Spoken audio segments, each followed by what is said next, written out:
buenas tardes, bienvenidos a todos una vez más a este canal, al canal de Antonio Muñoz. Una vez más agradeceros la atención que prestáis y sobre todo vuestra fidelidad a este canal que pretende ser de, la máxima actualidad posible y tratar de transmitiros pues con la mayor fidelidad la información de los acontecimientos más importantes que están ocurriendo alrededor de nuestras vidas y alrededor de lo que, de esa historia de la que todos somos protagonistas y partícipes. En los últimos tiempos, sobre todo a raíz principalmente de las consecuencias que ha traído y está trayendo el proceso independentista catalán, y sobre todo a partir de la huida del todavía para muchos presidente legítimo de la Generalitat de Cataluña, Carles Puigdemont, esto ha conllevado muchísimos, está a la orden del día en las mesas de casi todos los ciudadanos españoles, por las consecuencias políticas y jurídicas que dicha huida ha traído y sobre todo también por las consecuencias jurídicas y políticas que está teniendo o podría tener, no tardando demasiado tiempo, sobre todo y fundamentalmente a raíz de la decisión tomada por un tribunal alemán, como sabéis, de denegar la extradición de Carles Puigdemont por un supuesto delito de rebelión. Esto está teniendo, consecuencias, está generando ríos de tinta y sobre todo opiniones, yo creo que para todos los gustos por parte de unos y de otros.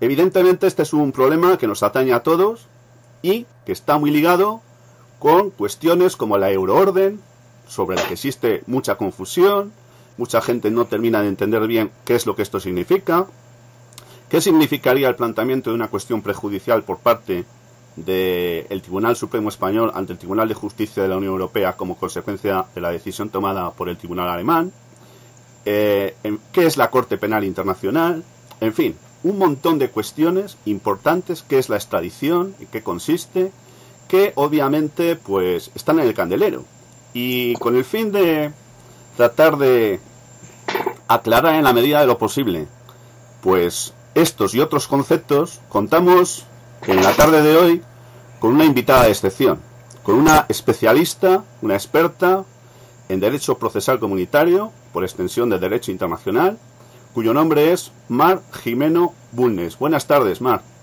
Buenas tardes, Antonio. Muchísimas gracias en mi nombre y en el de la audiencia, cada vez más creciente, cada vez mayor de este canal, por la deferencia que has tenido de, acompañarnos en la tarde de hoy. Si te parece, sí. No, muchas gracias a vosotros por invitarme a participar en vuestro programa, o en tu programa, Antonio. Muchas gracias, Mar. Si te parece, voy a hacer una pequeña reseña para, presentarte, que la gente que nos escucha sepa quién eres. Bueno, Mar Gimeno Bulnes es catedrática de Derecho Procesal por la Facultad de Derecho de la Universidad de Burgos desde el año 2010. Desde el año 2001 hasta el año 2012 ha sido magistrada suplente de la Audiencia Provincial de la capital burgalesa y desde julio del año 2013 estás colegiada como abogada no ejerciente también en el Colegio de Abogados de Burgos. Concretamente, eres además titulada por el Instituto de Estudios Europeos de la Universidad Libre de Bruselas. Has impartido clases como docente en universidades latinoamericanas como por ejemplo de Argentina o de Brasil, europeas como Polonia o Hungría y también de los Estados Unidos de América. Asimismo, eres una experta en el tema de la cuestión prejudicial del artículo 177, del que posteriormente vamos a hablar. De hecho, tienes una monografía titulada, creo recordar, la cuestión prejudicial del artículo 177. Y también, sí, fue mi tesis doctoral, precisamente. Y eres además, has escrito otro estudio, otra monografía sobre el espacio judicial, el nuevo espacio judicial europeo, creo recordar, del siglo XXI. Sí, ¿No es eso? aquí lo pongo. Muy bien. Y finalmente, porque tienes un currículum muchísimo más amplio de lo que obviamente estoy mencionando, pero bueno, para reducir un poquito, pues has estado, sigues estando, pues circulando, circulando entre comillas, por universidades tan prestigiosas del mundo entero, como la de Bruselas, Friburgo, Edimburgo, o Sydney en Australia, o incluso Austin y Chicago en los Estados Unidos. La verdad es que con este currículum, pues es que es todo un lujo, como decía al principio, contar con tu presencia hoy aquí. Entonces, bueno, pues, oye, yo encantadísimo. Y si te parece, bueno, creo que, no sé si he dicho ya antes que hemos sido compañeros de estudios. No, pero yo creo que haces muy bien en mencionarlo porque, bueno, pues es el origen y la confianza de estar hoy aquí hablando, en parte, ¿no? Porque compañeros, muchas veces no se tiene conocimiento de todo el mundo y quiero agradecer, desde luego, en primer lugar, a Antonio, bueno, pues el currículum y la lectura inmerecida de mis méritos. Bueno. Bueno, compañeros de estudios y compañeros de promoción, todo hay que decirlo, en la Facultad de Derecho de la Universidad de Valladolid. Han pasado ya unos cuantos años, pero ahí seguimos estando, en la brecha, cada uno desde nuestra pequeña barricada, como digo yo. Efectivamente, muy bien dicho. Muy bien, Mar, si te parece, comenzamos un poquito lo que es la entrevista de esta tarde. Yo quisiera que nos contases brevemente en qué consiste eso que hemos oído hablar tantas veces con el nombre de la euroorden, que creo recordar está implantada en el mecanismo jurídico procesal europeo desde el año 2002. ¿Qué es la euroorden, para que podamos entenderlo? Muy bien, Antonio.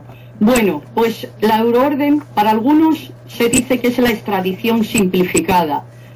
Yo creo que no es ni siquiera extradición, y justifico por qué, porque en la extradición hay, digamos, dos fases. Una fase política, que decide el gobierno, digamos, una fase gubernativa, y una fase judicial, que ya los jueces ejecutan. Pues bien, en la euroorden, o la orden europea de detención y entrega, o la orden de detención europea, solo existe esta fase, que es la judicial. El gobierno no tiene nada que decir, y por eso que supuestos o casos que ahora se tramitan con la orden de detención europea, pues a lo mejor con una extradición el resultado sería distinto, o viceversa. Yo, por ejemplo, pongo siempre el ejemplo del caso Pinochet. El caso Pinochet, si recuerdas, hace unos años en el Reino Unido, cuando el juez Garzón solicitó la extradición de Pinochet, el resultado hubiera sido muy distinto si hubiera existido la orden de detención europea, que en España existía, porque habíamos adaptado la norma, fuimos el primer país que la implantamos en 2003, pero no existía en el Reino Unido y por eso no se pudo llevar a cabo. Entonces, dicho brevemente, es un procedimiento exclusivamente judicial, de juez a juez. No interviene el gobierno para que tenga lugar, bueno, la extradición, entre comillas, o la entrega de la persona reclamada. Entonces, Mar, los tratados de extradición que existían entre los diferentes estados europeos hasta el momento en que, bueno, pues no sé en qué momento, hasta el año 2002, que me parece que es el año en que se instaura la euroorden, tú me lo confirmarás o desmentirás. ¿Qué ha sucedido con esos tratados de extradición? Pues ¿Ya han quedado inaplicados? Han sido sustituidos, ya no se aplican más, han sido derogados tácitamente, digamos, en el espacio judicial europeo, es decir, dentro de la Unión Europea. Los demás países siguen operando con terceros países, como se suele decir, no sé, con Estados Unidos, con Colombia, con Suiza, que no pertenece a la Unión Europea, pues seguimos funcionando con tratados bilaterales o si hay tratado multilateral. Por ejemplo, en la Unión Europea, antes de 2002, bueno, y después, porque la norma europea tuvo que ser adaptada, es decir, no era directamente aplicable, sino que necesitó una norma nacional de desarrollo en los distintos países. Por eso yo situaba antes el ejemplo de Pinochet. España había adaptado la orden de detención europea, pero el Reino Unido no. Y el caso es que antes de la Orden de Detención Europea había también un tratado de 1995 de extradición clásico entre los países de la Unión Europea. Pues bien, cuando se pone en marcha la orden o la euroorden, como es un procedimiento más ventajoso, porque es exclusivamente, insisto, y no me cansaré de repetir, exclusivamente judicial, de juez a juez, sí, pues digamos que desaparecen en el marco jurídico los tratados de extradición clásicos. Hay un principio de derecho internacional muy importante que tiene que ver con todo esto de las extradiciones y en consecuencia no sé si es, creo que sí, pero tú, para eso estás tú aquí, para aclararnos las cosas, que se denomina el llamado principio de doble incriminación. ¿Nos podrías explicar qué significa el principio de doble incriminación y a efectos de la euroorden y de los 42 delitos que parece ser que se incluyen en esa euroorden, si estaría tipificado también los delitos de rebelión y sedición de los que se está hablando tanto por el tema que nos ocupa? La pregunta es muy oportuna, Antonio, como siempre, porque en efecto otra de las características, yo solo he aludido a la primera característica de la euroorden, que es la cooperación juez a juez, pero hay otras, y otra es, por ejemplo, la supresión de delitos políticos y, por ejemplo, la supresión del principio de doble incriminación, esto es, que el hecho delictivo esté tipificado como delito, ya sabes, tanto en el estado origen, el estado que emite, en este caso la euroorden, como en el estado que recibe o que ejecuta la euroorden. Pues bien, ese principio de doble incriminación desaparece imperativamente, por imperativo legal de la norma europea, para 32 delitos, dentro de los cuales está el delito de corrupción, pero en efecto no están los delitos ni de sedición ni de rebelión. Y este es el problema que tenemos actualmente. Pero claro, hay que pensar que cuando la euroorden fue negociada, porque esta tuvo que negociarse entre todos los Estados miembros, entre los ministros de justicia de todos los Estados de la Unión Europea, pues la euroorden, cuando tuvo lugar, tú lo has comentado, en 2002, es decir, después de septiembre de 2001, los atentados de Estados Unidos, era el terrorismo el que estaba en la agenda, ¿no? Y desde luego para nada se pensaba en un delito entonces, no se pensaba en un delito de sedición o de rebelión, y yo creo, esta es una opinión personal, pues este es uno de los motivos, por supuesto que, entre otros, de que no todos los países tipifican este delito, que esté incluido en la lista de 32, y claro, el funcionamiento de la Orden de Detención Europea es totalmente distinto. Para los 32 delitos que no se exige, es más, no solo no se exige, es que se prohíbe, digamos, el controlar la doble incriminación de los que están fuera de esa lista de los 32. De acuerdo.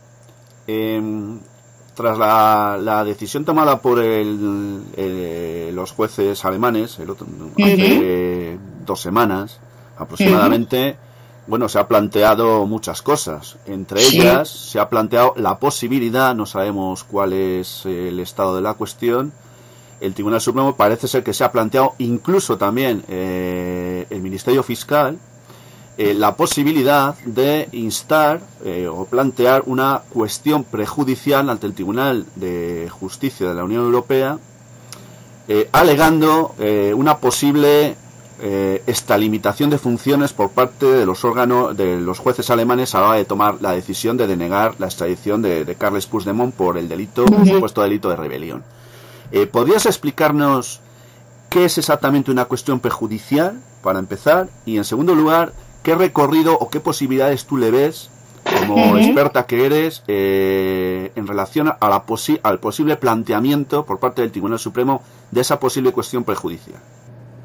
Bien, Antonio, bueno, voy a aclarar, inicialmente voy a aclarar 2 cuestiones que yo creo que son interesantes para la audiencia, y es, por una parte tenemos la actuación del Tribunal Supremo, la actuación jurídica de este posible planteamiento de la cuestión prejudicial, y por otra parte tenemos a los fiscales, que es lo que están haciendo ya. Los fiscales, todos lo hemos oído y lo hemos visto en los medios de comunicación,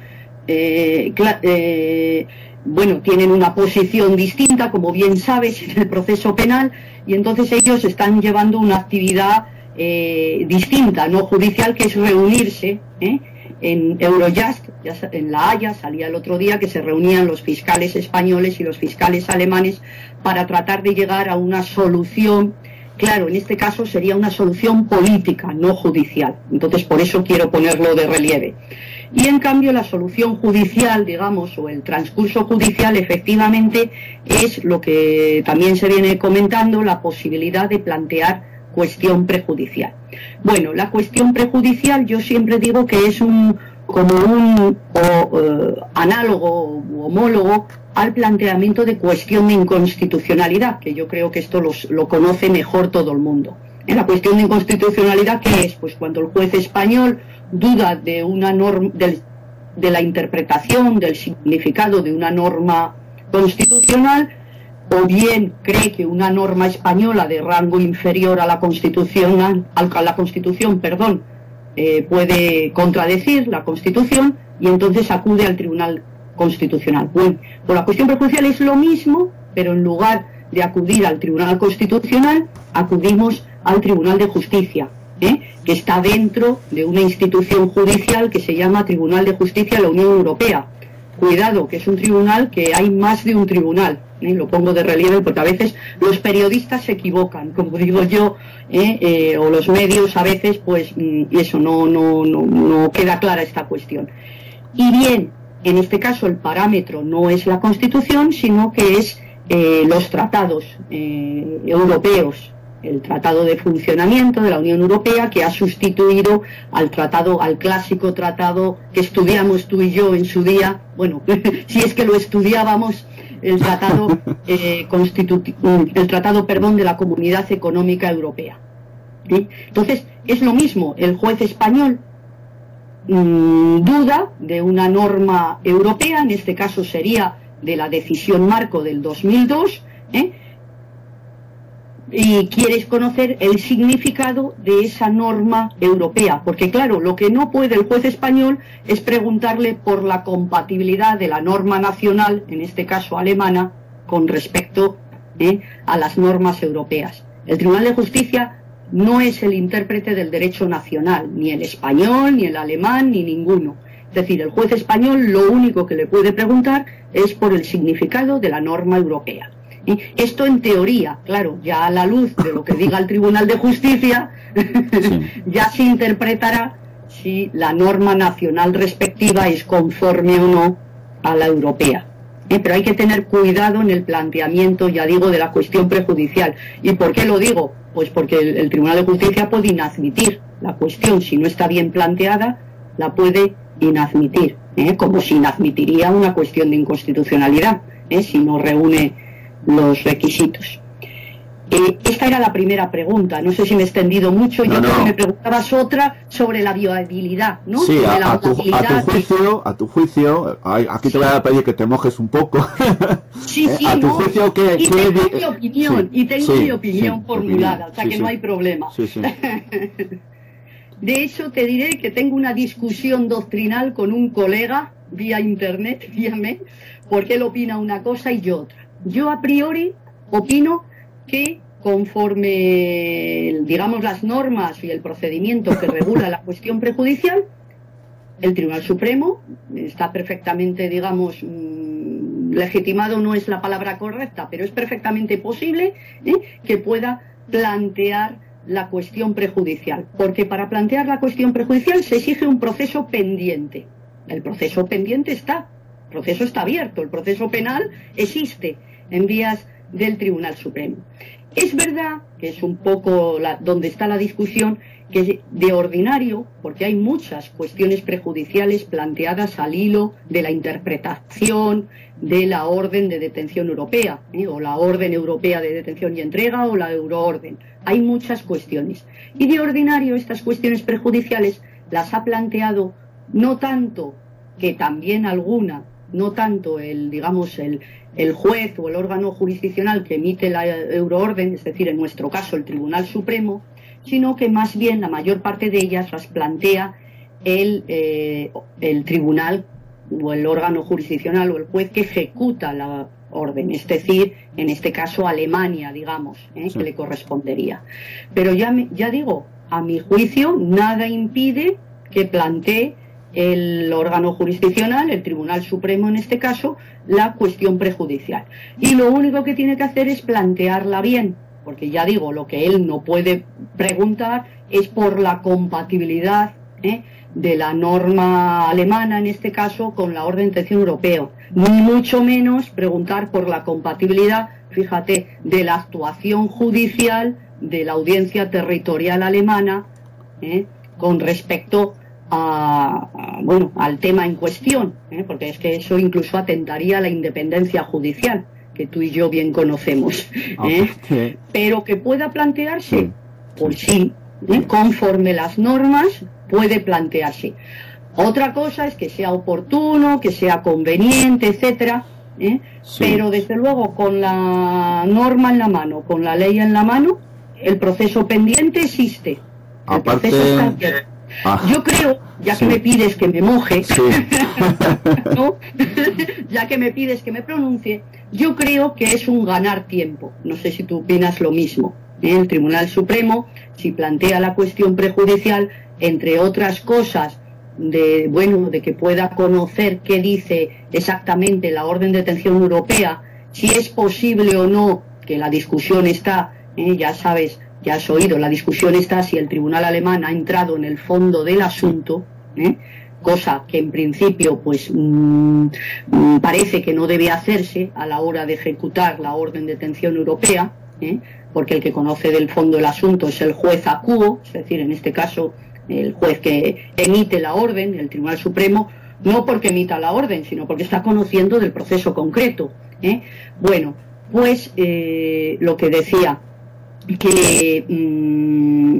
que le puede resultar una vía también para, digamos, ganar tiempo, pensar la estrategia a seguir, y bueno, pues también, claro, le puede interesar una resolución que a lo mejor dicte alguna jurisprudencia sobre lo que debe ser la actuación del órgano que ejecuta la orden de detención europea, es decir, si puede o no entrar en el fondo del asunto. Con lo cual la cuestión puede ser importante. En relación a Y todo. claro, Sí. perdóname Antonio, Sí. esa cuestión no la va a plantear el tribunal alemán. ¿Tú crees Claro. que el tribunal alemán va a plantear la cuestión de si puede entrar o no en el fondo del asunto? Eso no le interesa al tribunal alemán. ¿A quién le interesa? Al tribunal español, Es que ha evidente. emitido la orden de detención europea. Es evidente. A ver, vas a tener, aparte del colega con el que tienes la discusión, que opina distinto. A ti. No, yo tengo una opinión, ¿no? Pero bueno, no soy ningún experto en este tema. Bueno, tampoco tiene por qué. Ya digo, una cosa es que sea conveniente, entonces ya Sí. podemos discrepar tú y yo políticamente, Sí. o la audiencia, que seguro que también se pronunciará y lo mismo tiene su punto de vista, pero ya digo, en términos jurídicos, yo creo que es posible, en términos jurídicos, porque hay un proceso abierto. Y para plantear una cuestión prejudicial, lo que exige el Tribunal de Justicia es que haya un proceso pendiente. Y ese existe, no podemos negarlo. Pues Nos guste o no. aparte del colega con el que tienes esta disyuntiva, pues también vas a tener esa disyuntiva con el abogado, los abogados de Carles Puigdemont, Que son colegas también, que han dicho, por cierto. que son colegas y Sí. los conozco. Los conoce. Además, a uno de ellos Sí. he estado hace poco con él, te diré. Pues- y el otro lo vi el año pasado. Pues Así que, entonces sabrás. Mantengo buena relación y bueno, pues como sabes, en derecho yo creo que todos tenemos muy claro que en derecho el derecho no es una ciencia exacta. Exacto. Y todo es discutible. De todas maneras, sabrás si son buenas las informaciones de que yo dispongo, de que al conocer que el Tribunal Supremo se planteaba la posibilidad de plantear esa cuestión prejudicial, el abogado o abogados de Carles Puigdemont pues han dicho públicamente que lo que tenía que hacer el juez Llarenas y el resto de los magistrados del Tribunal Supremo sería leerse el artículo 267 del tratado, que excluye expresamente, o al menos no incluye expresamente, la posibilidad de que se pueda plantear una cuestión de tipo prejudicial en el caso que nos ocupa, del que creo que tampoco hay precedentes. No sé qué me puedes decir al respecto. Bueno, tengo aquí, no se lo voy a leer a la audiencia, le voy a invitar a la audiencia el artículo 267 que tengo aquí a mano. Sí. el 267, pero ya digo, el 267, que permite lo que te decía, una cuestión prejudicial para interpretar los tratados sobre la validez o interpretación de, digamos, de derecho infratratados, por así decir, ¿no? Y dice que lo único que exige es que se plantee una cuestión prejudicial, el órgano podrá pedir al Tribunal de Justicia que se pronuncie sobre la cuestión prejudicial si estima necesaria una decisión al respecto. Y claro, ¿quién aprecia la necesidad? La aprecia el juez que plantea la cuestión. ¿De acuerdo?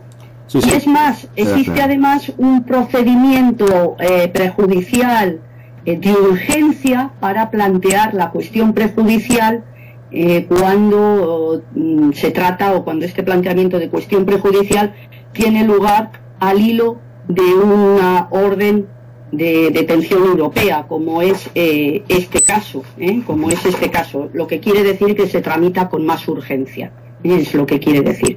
Por eso te digo que yo de la lectura del artículo 267 no infiero la imposibilidad de plantear cuestión problema vemos, además de los grandes, Veremos, a ver, a lo mejor al final ni se plantea la cuestión prejudicial, pero yo entiendo que sí se puede plantear. De todas las maneras, catedrática, te voy a llamar esta vez, te voy a llamar catedrática esta vez, según mis informaciones, y además parece ser que son públicas, de algún diario próximo, eso sí, a posiciones independentistas catalanas, ha sostenido la tesis de que Alemania habría hecho llegar, desconozco a través de qué medios, algo así como una advertencia al Estado español de que se abstenga de presentarle una posible denuncia, que también se ha hablado de esa posibilidad, ahora te voy a preguntar sobre ello, una posible denuncia del Estado español al Estado alemán ante la Corte Penal Internacional por la posible violación de algunos de estos principios. ¿Qué me podrías tú decir de esto? Porque, claro, estamos hablando ya de temas políticos muy gordos. Ya, desde luego, y además entiendo que Alemania está perfectamente en su derecho, porque me parece en este caso improcedente la presentación de denuncia o querella, creo que yo también he oído ese término, ante la Corte Penal Internacional. Lo que te puedo decir ahí es que no tiene nada que ver, son dos jurisdicciones distintas, y entonces digamos que serían dos mecanismos distintos. Yo el que conozco es el de la cuestión prejudicial entre el Tribunal de Justicia y la Unión Europea. ¿Podrías concretarnos en qué se diferencian estas jurisdicciones, el Tribunal de Justicia de la Unión Europea de la Corte Penal Internacional? Bueno, pues se diferencian en la competencia. Simplemente, Tribunal Penal Internacional, que fue creado con el Estatuto de Roma, está previsto para una serie de delitos, que yo no trabajo tanto el Tribunal Penal Internacional, pero creo recordar que era el delito de lesa humanidad, genocidio, es decir, en materia exclusivamente penal, y no creo yo que Alemania incurra en ninguno de los supuestos. No sé qué piensas. Ya. Bueno, yo no tengo que dar mi opinión en este caso. No me abstengo.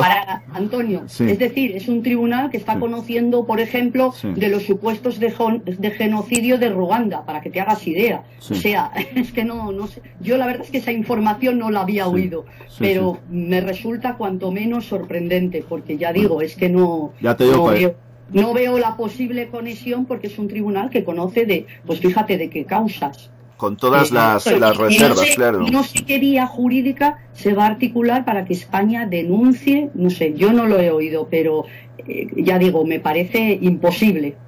Esta sí que me parece imposible, esta vía. Bueno, otra cuestión. Aprovechando que te tenemos hoy aquí como invitada especial y como experta en el tema, yo quería plantear ahora una cuestión relacionada con el Tribunal de Derechos Humanos de Estrasburgo. Y quería hacerte varias preguntas, porque, claro, el Tribunal de Estrasburgo ha dictado más de 1000 sentencias en el año 2016, de las cuales 16 le han tocado directamente al Estado español. En el año 2017 ha dictado 6 sentencias o 6 resoluciones que han afectado también al Estado español, 5 de ellas condenatorias, por cierto. Entonces, yo lo que querría preguntarte es, en primer lugar, supongamos que hay una sentencia que ya es firme, condenatoria, dictada por un tribunal español, el Tribunal Supremo, por ejemplo, sobre un caso, por ejemplo, del que nos ocupa, un caso de rebelión, por ejemplo. Sí. Y resultase que, bueno, pues que el afectado, el condenado, hubiera presentado una denuncia, una demanda, una querella, no lo sé cuál es la formulación jurídica en este caso, ante el Tribunal Europeo de Derechos Humanos de Estrasburgo, y concluyamos que el Tribunal Europeo de Estrasburgo dicta una sentencia diciendo o condenando al Estado español por violación, por ejemplo, de un derecho, por entender que no existe el delito de rebelión, por poner un ejemplo, el que nos ocupa. La pregunta es, ¿qué eficacia práctica tienen las sentencias dictadas por el Tribunal Europeo de los Derechos Humanos si ya se hubiera dictado una sentencia condenatoria en el país al que se condena?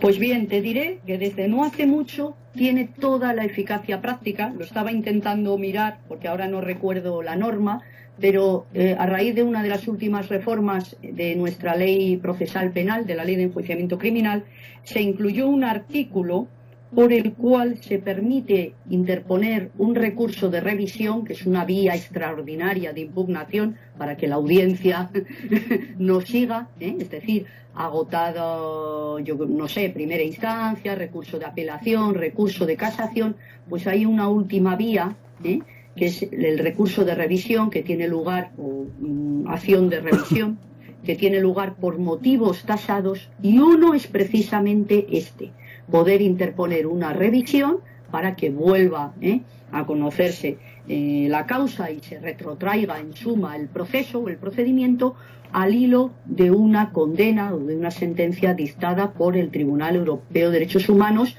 que tiene efecto vinculante para, en este caso, España y para todos los estados del Consejo de Europa.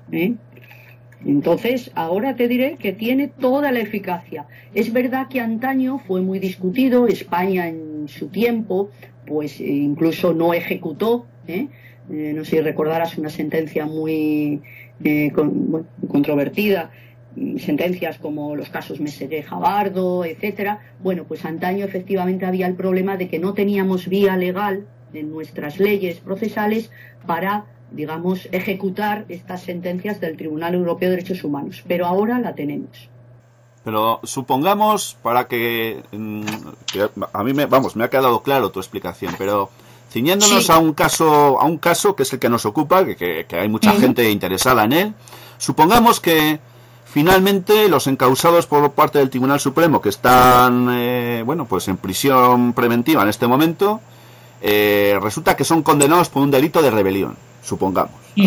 Bien, supongamos que los condenados por el delito de rebelión presentan una, no sé si es denuncia o querella, en este caso, ante el Tribunal Europeo de los Derechos Humanos por entender que se ha conculcado sus derechos básicos y que no procede dicho delito, que dicho delito no ha tenido lugar.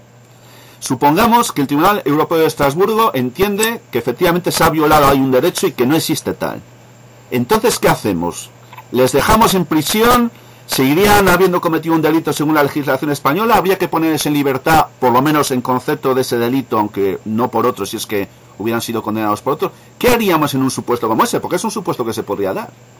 Sí, lo hemos tenido no hace mucho con el caso Parot, ¿te acuerdas? Sí. Con la doctrina Parot, sí. ¿Qué hubo que hacer? Poner en libertad, ¿no?, a esa persona. ¿Recuerdas? Era un recurrente en amparo, que es lo que se hace. Se interpone un recurso de amparo, es la última vía, agotada la vía interna, pues el recurrente, en este caso, pues las personas que están afectadas, interponen un recurso de amparo ante el Tribunal Europeo de Derechos Humanos, y si la sentencia es de condena para España, pues España tiene que acatar esa sentencia. Y en su caso, pues tendría que ya digo, no es un procedimiento que conozca tan especialmente, pero en última instancia, pues sí, tendría que ponerlos en libertad. Pues imagínate, claro, estamos aquí hablando de futuribles y de hipótesis, pero todas las hipótesis son Claro, posibles, puede todavía no pasar, sabemos lo que va a pasar, ¿no? Por supuesto que puede pasar. Ya digo, este fue el caso que fue muy controvertido, como Sí, recordarás, sí. de la doctrina Parot, Doctrina Parot. pero hubo que acatarla. Esta es la eficacia de los tribunales supranacionales, ¿eh? Y de la primacía, en este caso, del derecho internacional o supranacional. Y en este caso, además, ya digo, es que ya tenemos una vía directa, ¿eh? Que permite, incluso, imaginemos, para si España no lo pone en práctica, digamos, el gobierno, pues que el recurrente pueda instarlo ante la vía judicial y exigir el cumplimiento de la sentencia del Tribunal Europeo de Derechos Humanos. Pues vamos a ir terminando, Mar, si te parece, para no Muy hacer bien, excesivamente extensiva la entrevista, por otra parte sumamente interesante, pero ya para ir concluyendo yo querría preguntarte ¿cuál es tu visión, es decir, si eres optimista o por el contrario no lo eres, en relación al futuro de lo que conocemos como el espacio judicial europeo, del que tú has sido una firme defensora y además yo creo que una precursora? Hace ya muchos años que hablabas de esto cuando casi nadie se planteaba la cuestión esta del espacio judicial europeo. ¿Cuál es tu visión en relación a todo esto? ¿Cómo lo ves? ¿Tú crees que tiene futuro? ¿Tú crees que se puede estar tambaleando como consecuencia de lo que está pasando ahora? Por ejemplo, se pueden estar socavando los cimientos. Y finalmente, ¿cuál es tu visión sobre el futuro a corto plazo del derecho internacional? Bien, Antonio, muchas gracias. Además, me hace mucha ilusión que me llames precursora del espacio judicial europeo, porque efectivamente cuando yo inicié el estudio de estos temas se me acusó poco menos que de hacer ciencia ficción casi. Y hoy, como digo, casos como el que nos ocupa, pues la verdad es que nos ha puesto en el mapa, o ha puesto el espacio judicial europeo en el mapa. Pocas veces los diarios ocupan 4 páginas, o los medios de comunicación hacen referencia a supuestos del espacio judicial europeo. Bien, yo creo, algo que dije además hace 2 días, al hilo de una oposición, no podemos juzgar al espacio judicial europeo por un caso, por muy mediático que sea. Quiero decir, para nuestro caso, el que estamos pensando tú y yo y toda la audiencia, pues para el espacio judicial europeo es un supuesto más, precisamente porque el espacio judicial europeo, como su nombre indica, lo que interesa y lo que mira es la perspectiva judicial y no política. Entonces, quiero con ello decir que si nos ponemos, por ejemplo, en cifras, pues te puedo decir las estadísticas de 15.000 euroórdenes emitidas en el año pasado, 5.000 ejecutadas, es decir, que el euroorden precisamente se dice que es el instrumento estrella, es el instrumento que ha tenido más éxito o más eficacia en el espacio judicial europeo. Y al hilo, por ejemplo, el mismo día en que se dictó, creo que fue el 5 de abril del 2018, que se dictó la sentencia por la audiencia territorial de Schleswig-Holstein, pues al mismo tiempo España ejecutaba una orden de detención europea emitida por Alemania. Que hubo también quien decía si no habría que aplicar el principio de reciprocidad, etcétera, etcétera. Te quiero decir que el espacio judicial europeo funciona y yo personalmente no creo que deje de funcionar sea cual sea el resultado del caso que pensamos. Es decir, que soy optimista para concluir. Y es más, te diré una cosa, el gobierno español, que está tan preocupado en el resultado de este caso, que nos ocupa, pues por ejemplo lo que podría hacer es adaptar, tenemos otra norma europea, que es la Orden Europea de Investigación, que se podría haber incluso utilizado en este caso que nos ocupa, y que sin embargo no puede hacerse porque España no ha cumplido su obligación a tiempo. Teníamos que haber adaptado la norma antes del 22 de mayo del 2017 y mira las fechas que estamos. Y España no ha cumplido la norma y está el proyecto de ley atascado ahí 3 o 4 meses en el Parlamento. Y este instrumento, y fíjate lo que te digo, y para que lo recuerdes, si la orden europea de detención y entrega o la orden ha tenido éxito, pues ya verás este que está por venir, y que lo podríamos haber utilizado si lo tuviéramos en marcha. En este caso a lo mejor no hubiéramos tenido que traer ni que reclamar a la persona que pensamos. Bueno, se la puede nombrar, ¿eh? Yo nombre no decimos. Sí, se la puede nombrar. Carles Puigdemont, ¿no? yo le nombro, vamos. Sí, efectivamente, a lo mejor con este otro instrumento sería otra alternativa. De todas maneras, de aquí las diligencias se hubieran practicado pues donde estuviera, en Bélgica, en Alemania o donde vaya mañana. No nos olvidemos que hay euroórdenes cursadas también contra otros representantes del movimiento independentista catalán, no solo el presidente Carles Puigdemont. Sí, de hecho creo que se dictó en su inicio, eran contra 7 consellers, si no me equivoco. Yo creo que otros 6 o 7 personas. No sé, son 4 o 5, pero bueno, sí. Mejor tendrás mejor información, quizás. Creo que eran 4 y luego otra. Que lo podría ver. Sí. Bueno, y el futuro del derecho internacional a corto plazo, ya para concluir, ¿tú cómo lo ves? ¿Cómo eres? Bueno, ¿cómo lo en ves? este caso, claro, es que el derecho europeo, digamos que es un derecho internacional sui generis. No sé yo si está más próximo al derecho internacional o al derecho nacional ya. Porque no hay que olvidar que el derecho europeo a la postre se integra. Y es más, yo creo que va increciendo, porque fíjate, yo pongo el ejemplo incluso a mis alumnos, las últimas reformas que está teniendo lugar de las leyes procesales, y yo me refiero a las procesales, pero por supuesto las materiales también, civiles, mercantiles, bueno, pues las últimas reformas están teniendo lugar al dictado de la necesaria adaptación de directivas europeas.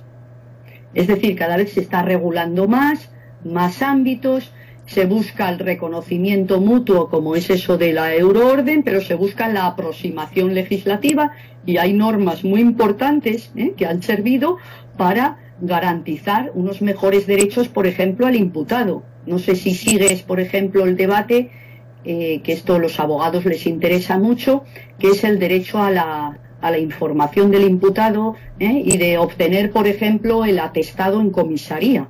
Bueno, pues esta cuestión que, por ejemplo, bueno, pues en España no se hacía y tenía lugar, bueno, pues otra práctica judicial, policial en este caso, bueno, pues precisamente está cambiando al hilo de una directiva europea. Se está promocionando asistencia letrada, por ejemplo, durante los interrogatorios policiales en países donde no lo sabía, y todavía no hay, como es el caso de Bulgaria, y ya ha dicho la Comisión que puede interponer un recurso de incumplimiento por este motivo. Es decir, se están regulando cada vez más ámbitos, no solo en materia de reconocimiento, y que, digamos, desde una perspectiva represiva, vamos a decir, sino también desde una perspectiva garantista, que es elevar el nivel de garantías. Por ejemplo, en nuestro caso procesales para el imputado en el proceso, o investigado, encausado ahora en el proceso penal, o para la víctima, por ejemplo, ahora que se habla mucho de la víctima, el estatuto de la víctima es también fruto de adaptación de una directiva, la 29/2012. Es decir, que esto va más. Sí, pero todo lo que tiene que ver el derecho internacional es mucho más amplio, como bien has dicho. El derecho comunitario sería una parte un tanto sui generis, como bien has explicado, pero la perspectiva del derecho internacional, con todo lo que implica, todo... Yo siempre he dicho que para mí es lo más bonito que existe en el estudio del derecho, que es el derecho internacional, pero es lo menos práctico y lo menos efectivo que también puede haber, porque muchas veces no se puede llevar a cumplimiento lo que se estipula en tantos tratados y convenios internacionales. Por tanto, sigue siendo un poco aquí el que domina el tablero internacional suele ser el que tiene la fuerza. Entonces, por eso yo te pregunto, ¿cuál es tu visión a corto plazo sobre el futuro del derecho internacional? Claro. Sí, pues porque por eso hago yo la diferencia, porque una cosa es el futuro del derecho europeo, que sí que creo que va más, porque precisamente deja de ser soft law. Soft law es el derecho que no tiene sanción, como le ocurre al derecho internacional. Exacto. Y en cambio el derecho europeo es hard law, porque tiene sanción. son los recursos de incumplimiento. Ya verá si España no cumple, le retiran los fondos, las subvenciones, etcétera, etcétera. Y claro, yo pienso que a lo mejor pueden ser distintas los futuros de ambos derechos. El derecho europeo yo creo que va más. El derecho internacional, yo no me atrevo a pronosticarlo. También es verdad que cada vez hay más convenios internacionales, normas programáticas, etcétera, etcétera. Pero, claro, van a seguir siendo pues esa especie de derecho, digamos, sin fuerza ejecutiva, carente de sanción, Claro. soft law, pero que yo creo que es importante como normas inspiradoras. También España, cuando va, o el legislador español, no sé, te voy a poner un ejemplo, y no es materia procesal, cuando ha regulado la discapacidad, ¿no? O las personas con capacidad diferente, como ahora se llama. Todo esto ha sido fruto de un convenio internacional. En regulación en materia de violencia de género o de víctima, pues lo mismo, también es fruto, violencia de género, el convenio firmado en Budapest en su día. Es decir, que son normas inspiradoras. El derecho internacional está ahí, es una fuente programática, por así decir. El problema es, claro, su ejecución, como bien sabemos, pero tiene quizás otra función, que es esta función de norma programática, y que, bueno, pues las legislaciones nacionales se inspiren, ¿no?, en derechos internacionales, sobre todo cuando se trata de un derecho internacional y de normas garantistas, ¿no?, y protectoras. Bueno, pues Mar, vamos a ir poniendo fin a la conversación, más que interesante, que hemos tenido esta tarde. Gracias. Ya veremos los comentarios. Gracias a ti. Entonces, bueno, yo simplemente, quería darte la palabra antes de concluir, cerrando yo un minuto, simplemente para que, pues tuvieras tu minuto de oro, tu último minuto para dirigirte a la audiencia y transmitirles el mensaje que desees.